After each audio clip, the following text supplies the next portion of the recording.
Tropa ni Catherine Bernardo, nilandi at naging babae din ni Daniel Padilla. Nakakagulat ang revelasyon ngayon, patungkol sa isang malapit na kaibigan ni Catherine Bernardo, na ayon sa report ay nakumpirmang naging babae din ni Daniel Padilla, at nagkaroon daw ng lihim na landian, habang magtotropa pa sila nila Daniel at Catherine. Ito ay si Ariel Garcia, nakasamahan nila noon sa Muya Squad.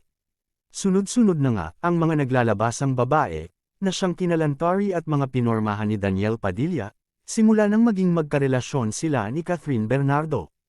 At kasama sa mga pinatulan niya, ay ang dating matalik nitong kaibigan na si Ariel Garcia, na asawa na ngayon ni Patrick Sogi.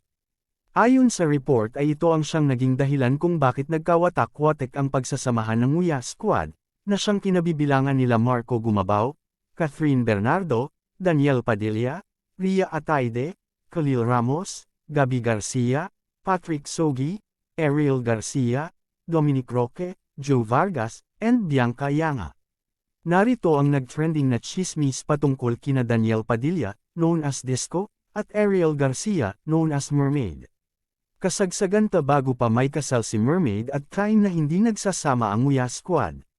May nakasight sa dalawa up and away sa isang club or bar na naglalampungan. At ang matindi pa ay sinisid ni Mermaid si Kuya mong Disco. Isa ito sa theory kung bakit di na friend si Mermaid at Ate New Kath. Madami pa alam. Stay tuned, lol. Ask lang kayo. Narito naman ang chismis patungkol kay K.A. known as K. Abad, at Disco known as Daniel. Ang source ay mismo ang naka-duty sa hotel. Nag-check-in sa hotel. Nauna dumating si Disco, naka-hoodie and shades. Di mo akalain na naglalaro silang dalawa.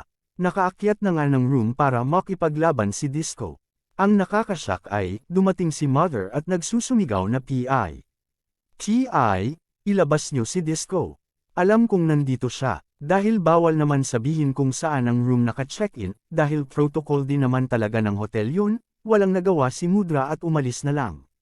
Nangyari to way back pa, bago ikasal si K.A. sa kanyang now husband.